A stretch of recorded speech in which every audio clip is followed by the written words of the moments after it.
Cuman memang saya ingin mengabdi bukan hanya untuk Indonesia, tapi untuk Kota Probolinggo di hal yang terkecil dulu. Kami di legislatif memiliki peran untuk mengawasi jalannya itu. Pada saat anggaran sudah didok untuk kegiatan A, B, C, D untuk masyarakat Kota Probolinggo, kita akan mengawasi. Sebenarnya di dalam undang-undang kita tidak ada istilah oposisi. Tidak ada ya.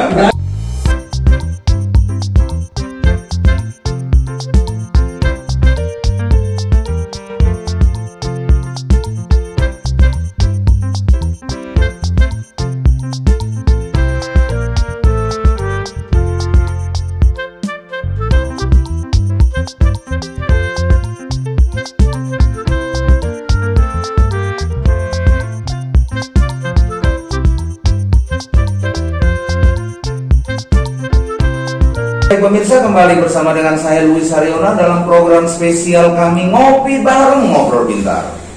Hari ini kami punya kesempatan luar biasa bisa berbincang-bincang dengan Wakil Ketua DPRD Kota Probolinggo, Haji Fernanda Zulkarnaid. Di tengah-tengah kesibukannya, beliau masih bisa memberikan kami sedikit waktu untuk berbincang-bincang dengan Pak Fernanda seperti apa saja kegiatannya. Saya coba baca dulu nama Haji Fernanda Zulkarnaid BSEE MSCS. Apa kabar Pak Nanda? Sehat, Bung Luis. Sehat ya? Sehat. Ini di tengah-tengah kesibukan ini, terima kasih buat waktunya.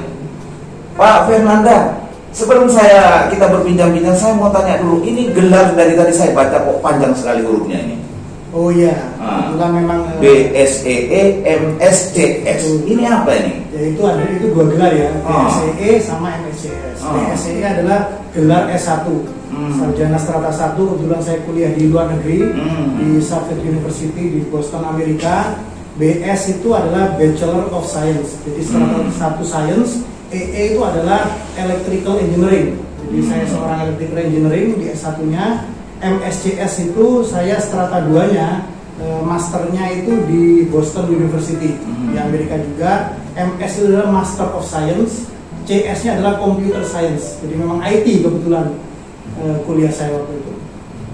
Nah, saudara, ini luar biasa nih, buat grogi juga ini kayaknya ini ya. Ini sarjana Boston Amerika yang hari ini saya wawancara ini ya. Jadi ternyata Wakil Ketua DPRD kita juga adalah sarjana lulusan Amerika, tapi kembali ke Indonesia mengabdi untuk Kota Probolinggo. Ini luar biasa nih, karena banyak anak muda ya lulus di luar negeri biasanya menetap di sana, tinggal di sana, bekerja. Cuma Pak Fernanda ini setelah lulus sana kembali ke Probolinggo. Kenapa begitu Pak Nanda? Kenapa dari Amerika saja? Ya memang waktu di Amerika saya sebenarnya itu melanjutkan strata 3 saya. Melanjutkan strata 3. sudah daftar di salah satu universitas terkemuka juga, dan saya juga sudah bekerja di sana. Waktu itu gaji saya itu $8.000 sebulan, wow. 100 juta itu. Cuman memang saya ingin mengabdi bukan hanya untuk Indonesia, tapi untuk Kota Probolinggo di hal yang terkecil dulu. Saya waktu itu juga ditarik sebenarnya di perusahaan-perusahaan nasional di Jakarta itu juga banyak yang ingin saya masuk sana. Cuman saya memutuskan untuk ke Kota Probolinggo, menjadi seorang pengusaha yang bisa bermanfaat untuk orang lain. Nah, gampang saudara, gaji dibayar dolar kembali ke Indonesia di Kota Probolinggo, di kota kecil ini. Ini luar biasa ini ya, Wakil Ketua DPRD Kota Probolinggo Pak Fernanda ini. Wah, itu masyarakat Probolinggo yang belum kenal. Nah ini ya, ternyata saya juga baru tahu. Lulusan Amerika, sudah pernah digaji dengan dolar, kembali ke Probolinggo hanya karena cinta dengan tanah air Kota Probolinggo. Kan begitu kan Nanda ya? Wah, luar biasa. Baik Pak Nanda, di tengah-tengah kesibukannya sebagai Wakil Ketua DPRD Kota Probolinggo, banyak masyarakat juga yang sekarang agak bingung tanya ke saya, kira-kira peran DPR itu seperti apa sih peran DPR? Baik, sebenarnya secara konstitusi DPR memiliki peran yang luas. Tapi secara konstitusi dibagi menjadi 3 peran itu. Yang pertama adalah peran anggaran kita. Kita juga bersama eksekutif untuk menghitung bersama, mengkalkulasi anggaran untuk APBD kita, dilakukan untuk apa saja untuk kesejahteraan masyarakat.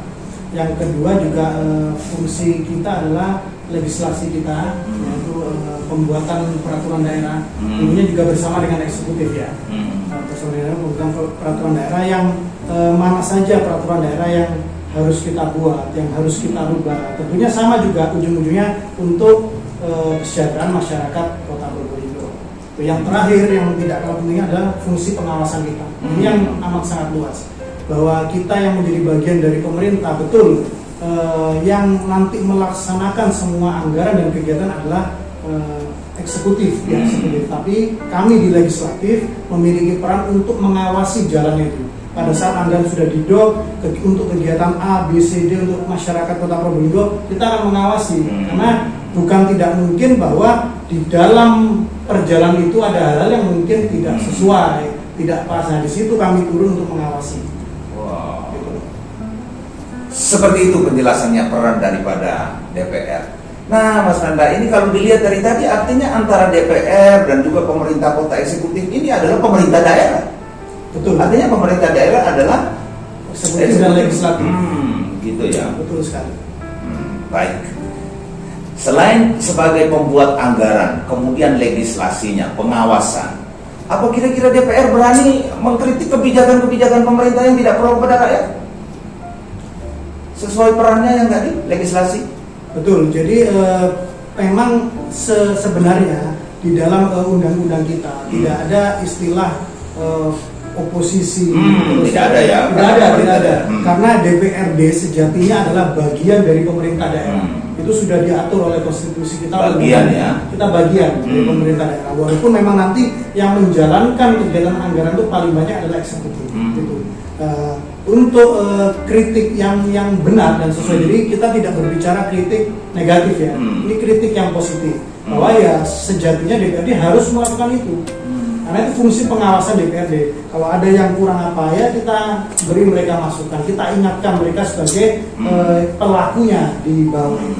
Seperti ya harusnya memang harus berani mengkritik. Selama itu tidak sesuai dengan apa yang sudah didok bersama, tidak sesuai dengan tujuannya untuk kesejahteraan masyarakat, ya kita harus mengkritisi itu.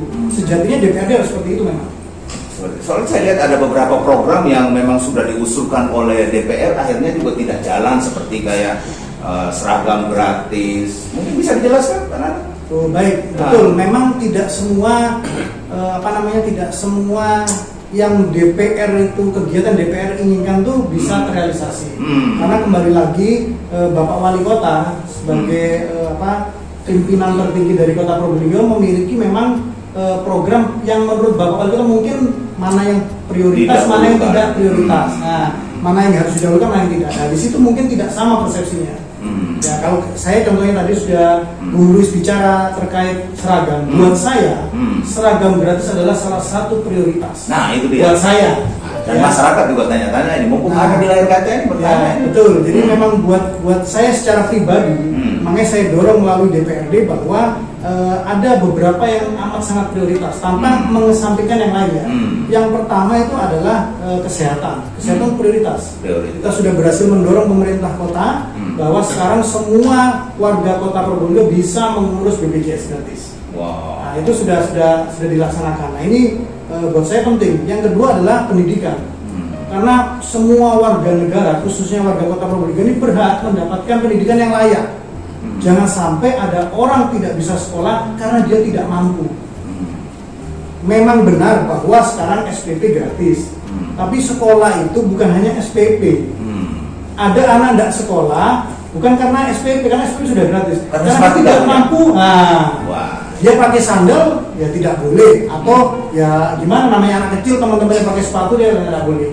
Nah, makanya kita mendorong. Saya mulai 2019 ini saya mendorong untuk program seragam gratis, betul-betul gratis. Karena poinnya dia di sekolah harus pakai seragam, jadi kewajiban. Jangan sampai ada warga yang memang belum berhasil, Pak Luis. Selama 3 tahun saya mendorong melalui DPRD ini belum berhasil karena ada beberapa poin yang menurut eksekutif juga tidak bisa dilaksanakan atau bagaimana itu. Tapi jangan khawatir, kami akan tetap memperjuangkan karena program itu harus dijalankan. Tahun depan sudah ada, Pak Luis. Alhamdulillah nilai 1M, tapi khusus untuk warga miskin yang ada di di daftar DTKS itu. Ini juga yang sedang didorong oleh DPR ya? Betul, anggaran sudah ada. Sudah ada ya. Untuk tahun depan ya 2023. Cuma ini juga menjadi masalah. Saya menyampaikan kemarin kepada Dinas Pendidikan bahwa ini menjadi masalah. Kenapa? Karena tidak semua warga miskin di Kota Probolinggo itu terdaftar di data DTKS. Apa solusinya? Ini akan menjadi masalah. Pada saat ada tetangganya dia yang miskin di DTKS dapat, nanti yang lainnya tidak dapat padahal sama-sama miskin. Nah, itu bagaimana solusi pemerintah kota? Ini akan menjadi masalah. Jadi kita dorong terus untuk penambahan anggaran untuk semua warga, sudah tidak tergolong miskin, tidak miskin, yang penting warga kota harus mendapatkan seragam gratis. Gitu. Luar biasa. Ini Wakil Ketua DPRD Kota Probolinggo jebolan Amerika, ini luar biasa, ini brilian banget ini cara pikirnya, luar biasa, sampai sepatunya masyarakat dipikirkan loh. Betul sekali. Luar biasa nih Pak Nandanya. Baik, Pak Fernanda, sedikit saya coba mundur ke belakang. Nah, kalau dalam setiap anggaran selalu ada banyak temuan BPK seperti kayak gitu. Ini apa yang salah ini kira-kira? Jadi memang kalau temuan itu pasti ada ya. Kadang ada temuan yang salah secara administratif. Menurut saya itu ya hanya perlu dikoreksi sedikit lah. Jadi tidak semua temuan BPK itu arahnya juga negatif, tidak semua. Ada juga teman-teman yang bersifat administratif itu peringatan. Tapi tetap itu harus kita akui bahwa ada kekurangan dalam hal-hal tertentu di situ. Artinya fungsi legislasi harus digenjot lagi kalau betul. Makanya setiap selesai data dari BPK, kita selalu bangga, selalu kumpul lagi dengan eksekutif, menanyakan, nah ini dari evaluasi gubernur ada A, B, C, D. Nah ini apa solusi pemerintah daerah? Nah, kita selalu rapat kembali itu fungsi kami di pengawasan tersebut. Jangan sampai terulang. Ada beberapa yang juga berulang-ulang. Tahun kemarin temuannya sama. Nah itu yang patut. Itu ya, temuan yang berkali-kali itu. Betul.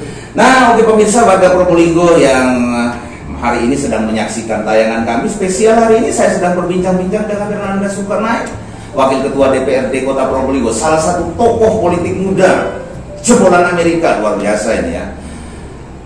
Itu pentingnya kita memilih wakil rakyat yang cerdas, nah, penting. Ini dia. Kalau sudah cerdas, brilian otaknya, banyak usul saran yang bermanfaat tentu untuk masyarakat. Baik Pak Fernanda, sebelum kita mengakhiri bincang-bincang kita kira-kira punya harapan apa ini ke depan, seperti apa untuk Kota Probolinggo? Ya tentunya harapan kita untuk kota kita yang kita cintai bersama ini bisa semakin maju ya. Bisa semakin maju bukan hanya infrastrukturnya saja, tapi semakin maju pada kesejahteraan masyarakatnya. Itu yang amat sangat penting. Tidak ada kota yang tidak ada warganya. Jadi warganya kita sejahterakan dulu, baru pembangunan fisik baru kita lakukan. Jadi menurut saya pembangunan fisik itu jalan setelah kedua, setelah kesejahteraan warga itu. Kesejahteraan itu apa? Bukan hanya pemerintah memberi bantuan-bantuan itu, tidak. Yang terpenting adalah pekerjaan. Nah, bagaimana tingkat pengangguran kita? Bagaimana kita bisa memastikan? Harusnya kan pemerintah tahu. Oh nanti yang lulusan SMA, SMK itu segini besarnya di tahun depan ini. Nah apa yang dilakukan, terobosan apa yang pemerintah daerah lakukan? Itu yang paling penting. Di situ saya juga akan terus mengawasi program-program pemerintah yang tujuannya adalah ke sana. Karena itu penting sekali. Luar biasa, sangat luar biasa. Selain wakil ketua DPRD, saya lihat juga fraksinya ini bajunya kuning, fraksi Golkar ini. Ini juga getol sekali. Saya lihat kapan hari mendorong sehingga kaum disabilitas akhirnya bisa masuk jadi perda. Ini luar biasa juga. Betul.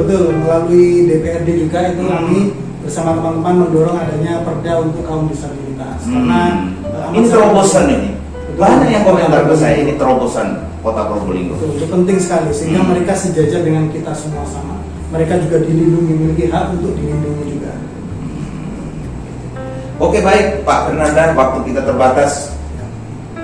Ada waktu nanti kira-kira kita bisa berbincang-bincang lagi di episode yang akan datang gitu ya.